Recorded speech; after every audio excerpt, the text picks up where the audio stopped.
Olá pessoal, tudo bem com vocês? Hoje a gente dando continuidade ao nosso conteúdo sobre colorimetria, vamos apresentar também algumas informações extras e aí vamos trazer também processos da prática em relação a este conteúdo, tá? É um conteúdo um pouquinho que às vezes requer mais atenção em função de detalhes. Então vocês vão conferir juntamente comigo essas informações e qualquer dúvida, como eu sempre falo, estou disponível lá no nosso grupo de WhatsApp. Tirem dúvidas e em relação à atividade anterior, eu vou colocar já juntamente com esse, que a gente tem uma base melhor, principalmente na questão do nosso conhecimento, para facilitar para vocês também algumas informações extras, tá? Então prestem bem atenção no que a gente vai colocar aqui para vocês, tá bom? Vamos lá. Usando a colorimetria na maquiagem, tá bom? Vamos lá. Como a gente já viu em relação ao nosso conhecimento, né, na aula anterior, cores primárias, a gente sabe que azul, vermelho e amarelo, misturas entre essas três cores. A gente tem cores secundárias e mistura das primárias com as secundárias, a gente tem as cores terciárias. E automaticamente essas três cores iniciais, elas são cores que a gente coloca também na seguinte situação, que elas são puras, elas não têm mistura entre si para chegar no azul, não tem mistura entre si para chegar no amarelo e nem no vermelho, são puras, originalmente puras, tá? E únicas também. Só para a gente ter uma referência do que a gente viu no vídeo passado, tá?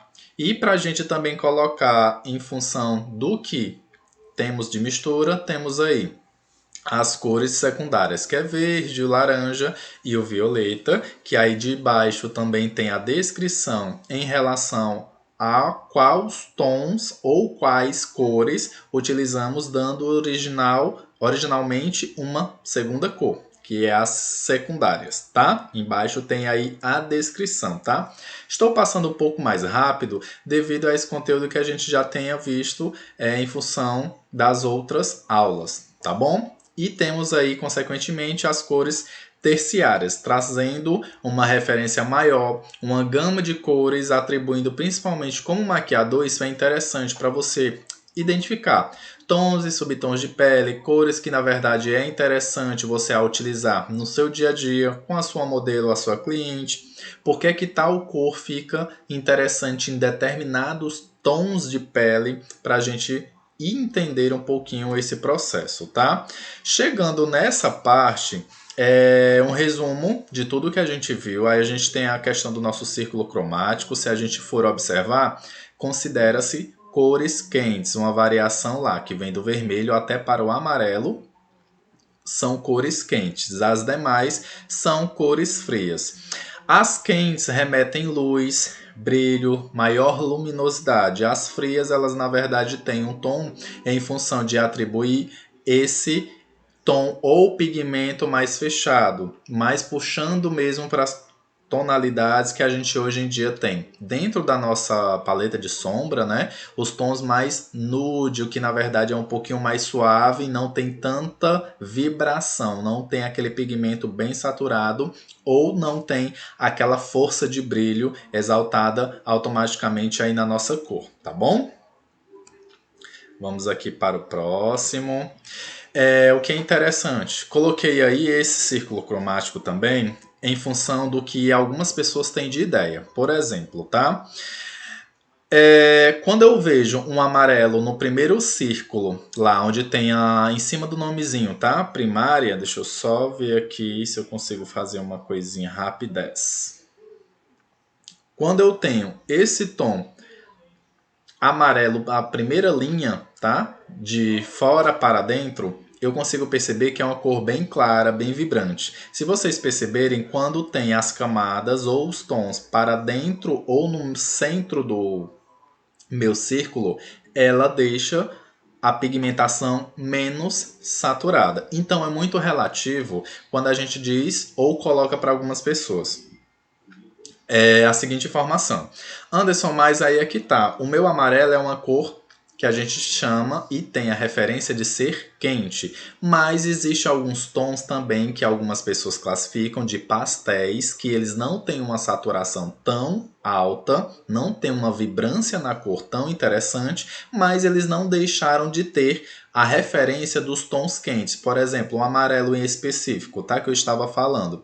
Você vai perceber que quando chega bem próximo do centro mesmo desse círculo, você tem o amarelo, mas só que é um amarelo mais pálido. E aí eu consigo perceber, será que esse amarelo, ele na verdade estava na proporção quente, aí ele foi na verdade deixando essa vibrância, trazendo aí uma escala mais fria.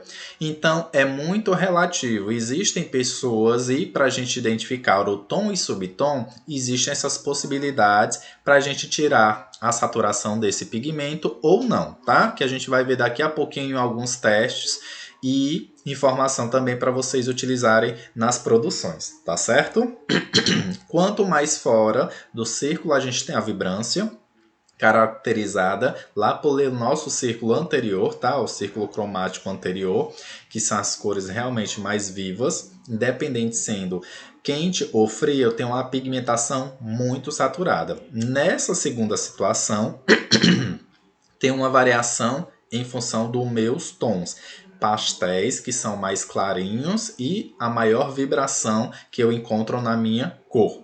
Tá ok? A questão de saturação. Da mesma coisa, assim, são as nossas bases, que eu vou falar um pouquinho mais na frente como é que funciona, tá? Primeira harmonia. Dentro desse círculo cromático, existe algumas harmonias que é interessante falarmos para que você consiga entender. Anderson, eu achei legal a combinação das cores. Existem possibilidades de você criar cromias em relação aos seus looks. A gente tem aí a cromia em análoga, que são as cores uma vizinha à outra, ou tons muito parecidos, para que você consiga também atribuir o quê? Um degradê, um esfumado sem marcações, ou que simplesmente você consiga perceber que existe tom sobre tom. Não tem uma variação enorme de cores em função de destaque ou criar outras combinações que a gente vai ver daqui a pouquinho em função do nosso resultado, do nosso objetivo. Por isso que algumas paletas, elas têm uns tons de amarelo, uns tons de marrons, para que a gente crie esse degradê sem marcação no processo de esfumado. É uma cromia que funciona muito. Algumas pessoas acham que é simples, mas não é tão simples assim, porque você precisa também dosar na hora da aplicação quando você for fazer, tanto em função de base quanto em função também de sombra, tá? Outra cromia que a gente na verdade tem, aí a gente já possui uma outra complementar. Sabe aquela laranja que vai complementar com azul? Aí eu consigo entender, Anderson, como é que eu faço, por exemplo, o esfumado do laranja para o azul? Complementar, geralmente você pode colocar algo maior de quantidade em pálpebra móvel, você pode colocar um azul, um laranja ou azul embaixo da linha d'água. Essas duas combinações, elas têm que estar simplesmente, se complementando. Se você colocar ela junto com uma com a outra, na hora que elas se encontram, tá? As cores em si, quando elas são opostas, elas vão puxar para um tom de marrom. Por isso que às vezes algumas pessoas fazem combinações de sombra e ela não funciona devido a esse processo. E aí o interessante é você ter essa analogia, esse estudo, para que isso não se torne um problema. Ah, Anderson, eu não consigo esfumar essa sombra, eu não consigo tirar a marcação. Provavelmente você está fazendo misturas de cores erradas e aí está puxando sempre para o marrom, que não é interessante. Tá ok? Vamos lá para a próxima.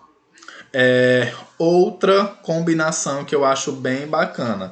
Anderson, o que seria, né, essa tríade? Essa tríade, gente, é muito específico quando você quer trabalhar com variação enorme de cores. Por exemplo, Tati Bueno, Guilherme Nogueira, são referências de fazer aqueles olhos bem artísticos, querendo ou não, tá? E aí você consegue perceber que ele tem uma variação e uma gama de cores tão interessante que não tem, digamos, um esfumado errado, ele não tem, digamos, algo que fique desproporcional. Ah, eles são donos de marcas, eles têm a paleta, mas eles também, para fazer esses trabalhos em função do conhecimento, aplicando cores que são muito vibrantes, eles precisam, no mínimo, ter um espaçamento legal de olho para poder fazer esse esfumado, essas transições e o conhecimento da cor. Se eles não tiverem esse conhecimento, vai ficar algo muito esquisito. É cor sobre cor. Mas se você perceber, existe uma variação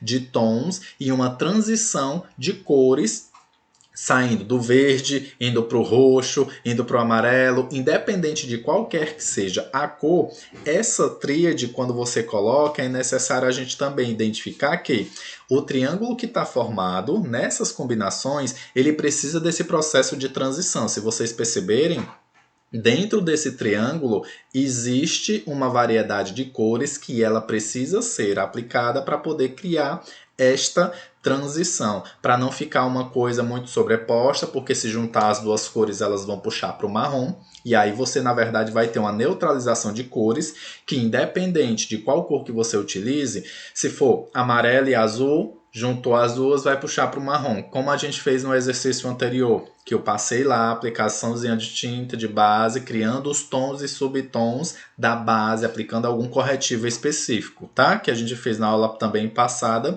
para que vocês entendam a referência da qual eu estou falando, tá bom? O que seria, na verdade, as tríades aditiva. Eu vou demonstrar essa tríade aditiva de um lado da minha face e do outro para vocês verem. Um a gente vai utilizar o branco e o outro a gente vai utilizar o preto, mas a gente vai misturar esse branco ou esse preto com azul, vermelho e amarelo, que a gente vai entender daqui a pouquinho como é que funciona, tá? Uma vez que as cores só existem em função de luz, criou-se um sistema de cores, luz, que são a síntese aditiva e subtrativa, tá? Essa classificação de cores primárias e secundárias costuma ser utilizado na área de design gráfico. Anderson, o que é que tem a ver eu trabalhar com design gráfico? Sabe aquele efeito de foto que algumas pessoas conseguem trabalhar a questão de iluminação, colocando pigmento X, vai fazer com que venha dar destaque e vibrância nas tuas cores, ou até mesmo em ambientes externos que você não sabe para onde vai? O maquiador também tem que conhecer um pouquinho, até pelo simples fato de projetar essa imagem real. Ah, é só ter uma câmera boa? É só ter realmente um celular muito bom? Nem sempre. Eu preciso, na verdade, colocar algumas pigmentações ou tons para poder destacar, ou se na verdade eu querer anular minha cor. Fica uma coisa muito bacana quando você tem essa referência. E aí você não consegue entender porque que fotos XYZ de profissionais, né, XYZ, ficam top e a sua não fica. Por que será que acontece isso nos trabalhos deles e vocês não conseguem trabalhar da mesma forma? Aí fica aquela dúvida, tá bom? As cores primárias, como eu falei, foram a chamada tríade aditiva, porque a soma dessas cores reluz, né, ressalta a luz branca. E a aditiva pode ser chamada também de RGB. No inglês é Red, Green e Blue, tá? Vamos nós. Olha aí as aditivas. Vou colocar os três pigmentos, azul, vermelho e amarelo, atribuído com o branco. E na outra subtrativas, eu vou colocar o preto para fazer justamente uma referência que eu vou já fazer uma demonstração no vídeo, tanto de um lado quanto do outro, a visualização de como isso se adapta ao seu tom de pele, tá? O RGB é utilizado em trabalhos voltados para a web, tá? Como sites, aplicativo, vídeo, entre outros. Já a tríade subtrativa, que é magenta, que são as misturinhas das cores que a gente foi ver lá, tá? Que são aí as nossas cores terciárias. Amarelo e ciano são as cores secundárias da luz, que são obtidas com misturas das cores da tríade aditivo. A gente vai já já ver isso aí na prática para que vocês entendam que realmente isso acontece, tá bom? Não se preocupem ainda que não é o problema, é a solução. Cores neutras. Sabe aquela paleta que a gente na verdade sempre tem? Eu gosto muito dessa paleta porque ela tem uns tons nude muito legais, então meio que combina com tudo. É uma variação, gente, se for observar, de marrom, de uma escala cinza para branco, que vai se adaptar. Todo fundo marrom, tanto que eu quiser clarear ou escurecer, ele vai combinar, ele vai ter essa proposta. Então você precisa também fazer com que esse esfumado, por isso que algumas pessoas sempre gostam de fazer o quê? Marcação de côncavo com marrom. Não está errado, está certíssimo. Só que quando você quer atribuir principalmente o quê? Maior luminosidade, cor, e aí vai depender do tom que você vai aplicar para criar essa profundidade, ou se você quer essa profundidade ou não. Vai depender muito da proposta da maquiagem que você for utilizar. Então tenham atenção em relação a isso, tá? Como a gente já sabe das cores primárias, aí tem a classificação que pode ser utilizado tanto em arquitetura, design eita, quase não sai. De interiores, as cores neutras. E aí trata-se basicamente de quê? Branco, preto, cinza, marrom, creme, bege e suas tonalidades. É o que a gente acabou de falar de tons. Às vezes a gente chama também de tons coringas, que eles meio que concentram ou funcionam com qualquer tipo de look ou até mesmo na sua produção, tá? O que seria o coringa é o que meio que se adapta com tudo. Se você perceber, os tons coringas, ele tem uma variação puxada para o marrom um pouco mais claro ou um pouco mais escuro, mas ele não tem uma variação tão gritante em função de pigmentação sobre cores, tipo amarelo, ele não tem um amarelo muito amarelo, ele não tem um vermelho muito vermelho, e aí eu consigo perceber que eu consigo trazer essa transição de forma mais fácil, tá? Vamos lá. Aprenda a identificar, que a gente também teve algumas dúvidas, de tom e subtom de pele em função da sua base. A gente sabe que nunca vai utilizar antebraço para poder escolher tom de base, né? Que não é interessante, porque o tom do seu braço pode ser diferente da sua pele. Você vai utilizar maxilar ou queixo para saber, em função do seu colo, se tem uma diferença ou um contraste muito grande. Tem pessoas que têm o rosto que aplicam muito protetor solar, ele é mais claro e tem o colo escuro, mas tem algumas pessoas que têm um rosto mais escuro e a parte do colo um pouco mais claro devido a se proteger em função do sol, devido à questão de roupa. Então você precisa criar essa harmonia. Não é 8 nem 80, a gente tem que encaixar um meio termo e observar a tonalidade da pele a qual minha modelo ela se encaixa melhor. O que melhor demonstra na imagem que ela já possui. Você vai fazer uma análise toda para quê? Dentro, né, da proposta, trabalhando com rosto específico, existem tons e subtons. Minha olheira pode ser, na verdade, mais acinzentada, pode ser mais arroxeada, e aí isso vai contribuir para que eu também faça o que? As camuflagens, e isso vai te ajudar também a subtrair o máximo de informações que você pode colocar dentro da tua produção.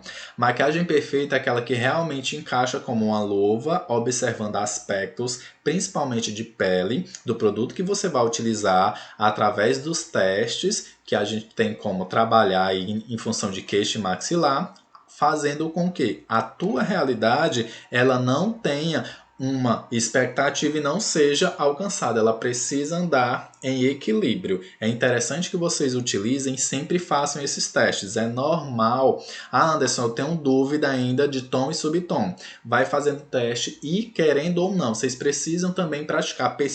Peguem pessoas, modelos diferentes, se vocês puderem, porque isso vai ajudar muito no processo de construção. A gente sabe que aí tem uma limitação devido à pandemia, mas tentem fazer algo diferente, tentem ver alguém que possa, na verdade, ser essa modelo e vocês conseguirem trabalhar de uma forma bem bacana, tá? Importante é entender que o que são cores quente e fria. No geral, vermelho, laranja e amarelo são consideradas cores quentes, verde, azul e violeta são frias, tá? Explica a Vani, que eu coloquei a referência do site lá no slide, lá no final, para que vocês também possam ver na íntegra todo o processo de conhecimento. E aí vamos lá para as dicas. Eu até falei antes da pandemia, no processo de aula, quem tem a questão mesmo de descobrir o tom e subtom de pele, né? Fria, a gente consegue perceber que às vezes ela tem uma tonalidade mais azuis para arroxeada, pele mais neutra.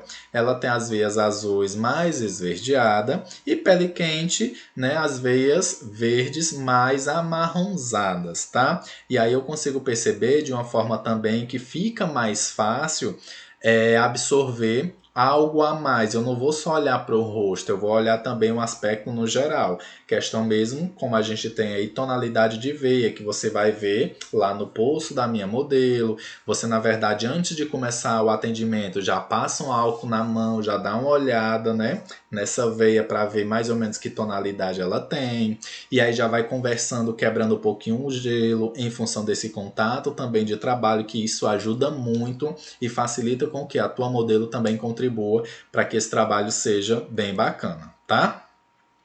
As referências estão aí no site, como eu falei, e eu vou colocar, como eu falei, a questão da divisão, tanto lá, deixa eu só voltar para vocês verem, tá?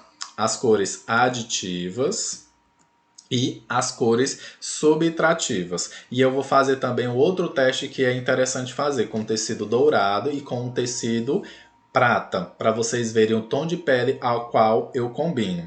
Primeiramente eu vou fazer, né, esse do tecido, tô sem nada no rosto, nada de base, e aí depois eu faço um lado com esses dois tons para que vocês consigam perceber também. Tá certo? E qualquer coisa, vou estar disponível no grupo para que vocês tirem essas dúvidas e eu vou enviar depois a atividade Eu Quero Que Respondam, viu? Que vai ser uma junção da aula passada com essa, a gente vai conseguir trazer e fazer um trabalho bem bacana, tá bom?